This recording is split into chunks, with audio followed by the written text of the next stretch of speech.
So at the beginning of this film, we are introduced to two sisters, those who were working for a new church. Sister Paxton and Sister Barnes. They had to bring new members for the church.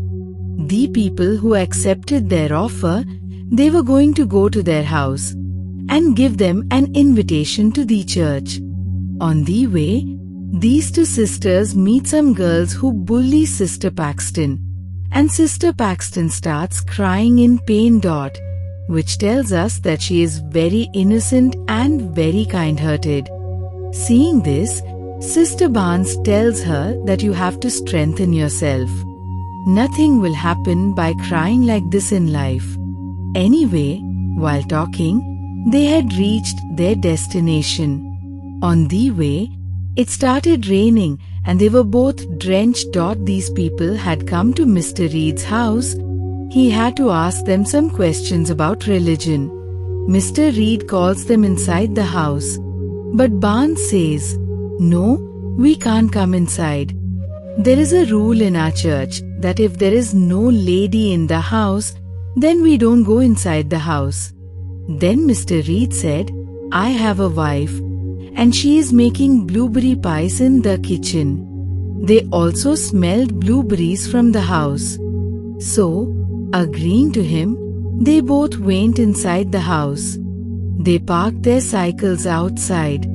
After reaching home, they took off their wet coat and gave it to Mr. Reed and sat there. Mr. Reed told them that his wife would come to meet in a while. Don't worry. Here Mr. Reed asks them about their old life. We also know that they both grew up in the church. Mr. Reed asks them, "Do you believe in God?"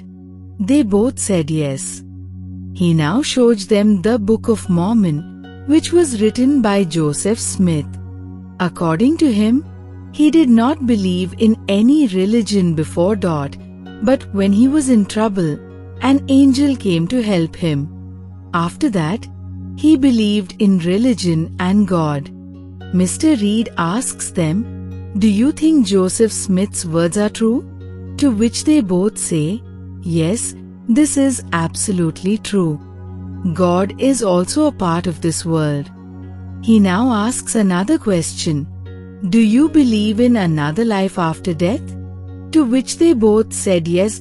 Sister Paxton says, "When I die, I will sit on the fingers of my loved ones like a butterfly, and I will tell them that I am with them even after death." Then he asks them, "Is it okay for a man to marry more?" Paxton immediately says, "It is not okay in my opinion." Then he asks her, "Why? Your church members follow this rule." Then Sister Barnes says, "Yes, it is like that.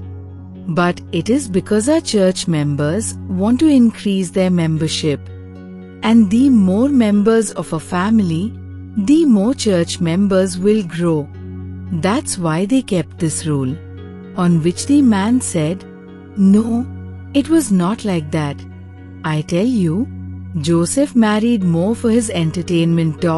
And following him, these people started getting married more, and gave the name of religion to all of them." Hearing this, both sisters were very surprised. This man had more knowledge than them. Then he told them that I had tried a lot of religions, and my conclusion so far is that the more you read about religion, you will feel that you know less about it. After this, he gets up and goes to the room from the lounge, and they saw a table and chair and also a window far away that was sealed with wood. They try to break the seal with a chair, but they can't break more than a wood. Sister Barnes gives the letter opener to Paxton, which she took from the man's room.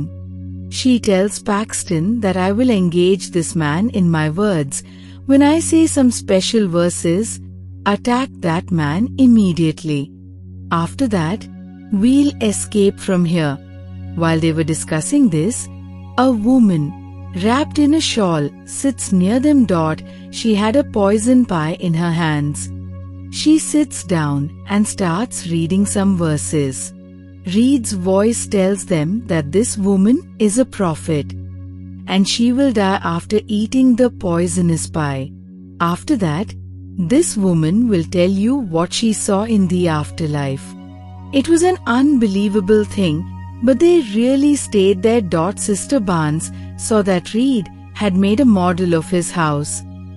He was keeping the girls wherever he wanted in the model, as if the girls were his puppets. When he was busy in his work, she tried to go from the other door of disbelief so that she can go out from there. But she saw that both doors were passing from the same basement. Coming to the door in disbelief, she saw a matchstick. From that she can light up the fire. When she tried to take it, she could not get it, so she immediately went to her own door. Coming here, she saw the woman whom he called a prophet died after eating the poisonous pie. As soon as she died, Reed asked them to check her beat and pulse. If she died. When they checked, the women died. After that, Reed tells them that now this woman will wake up and will tell you what she saw in the afterworld. He was talking about it, and their doorbell rings. Both of them know that the father must have come to find them. But Reed lied that there is no one in my house right now.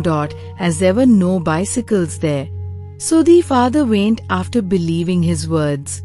On the other side, they brought the matchstick from Reed's room, which they have. They wanted to give a signal by the matchstick to the father that they're trapped here. But the father went from there before this. Meanwhile, the woman restores her life, whom they called a prophet. As soon as she was alive, she told them that she saw a cloud after her death that was not heaven. That is not real too. By saying this, Reed came there and took her. Barnes was not ready to believe this all. She asked Reed how he did this. She died, and I checked on this. Barnes was completely confused there. Maybe it was her near-death experience. Because I had a near-death experience in my childhood. When I was about to die, I hallucinated these things. Then God gave me a new life. Saying this, Sister Barnes was distracting Reed. While talking, she said magical verse.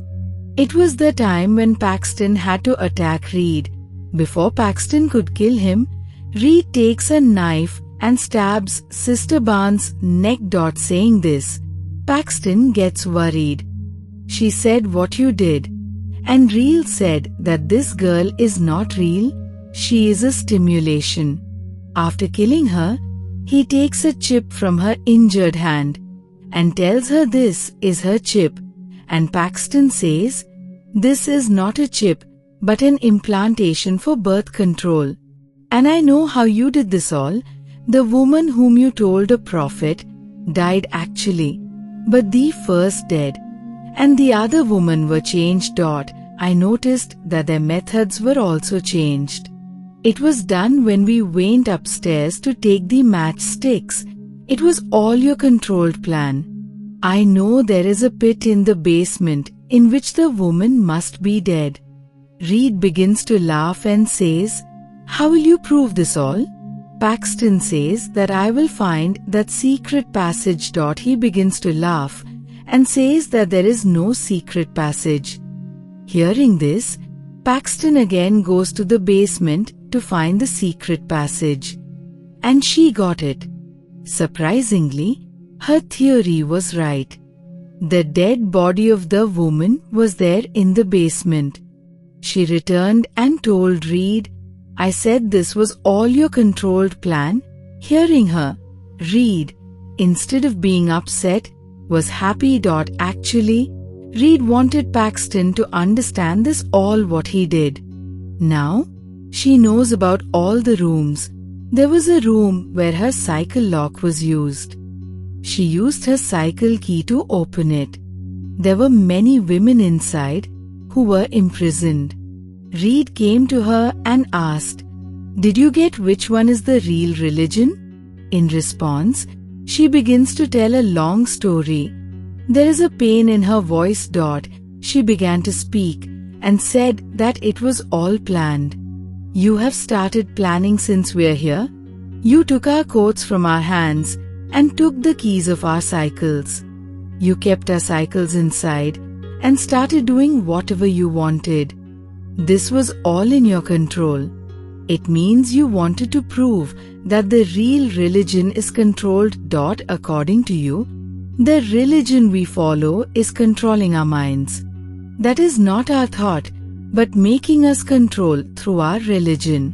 Hearing this, Reed was happy that Paxton understood everything. He said, "Yes, all the religion's control is." Something was making Paxton sad. She takes out the letter opener that Sister Barnes gave her. And stabbed the man in his neck. Killing him, she rushed upstairs towards the room where Reed has made the model of the house. She begins to find a way to go out after seeing it. As soon as she goes to the door, she sees that all the doors are interlinked to each other. This house is made like a maze. She roamed the house and ended up coming to the same place. She understands that she can't go out of this house. She was worried about this, and the injured Reed came to her and stabbed her body. This time Paxton was about to die. Reed told her that you believe in God. He will listen to us. Pray for us. It means that Reed also believes in God, but was distracting people from God for some reason. Paxton prays, and we see Sister Barnes comes trembling here. Sister Paxton became happy to see her. She holds a piece of wood, stabs it in Reed's neck and kills him. Paxton was happy that now Reed had died, and her companion was with her. But after a while, Sister Barnes died. Seeing this, Paxton was quite sad. Paxton again went upstairs, and she saw the model of Reed's house, and she found the window to go out of here. Finally, she opened the window and went out of there. She got free from there, and after that a butterfly came and sat on her hand. She knew that this is Sister Barnes' soul. She wanted to tell her that she would stay with her always. Seeing this, she became happy and began to believe in the afterlife. As soon as she realized this, the butterfly went missing. The story also ends. Up there,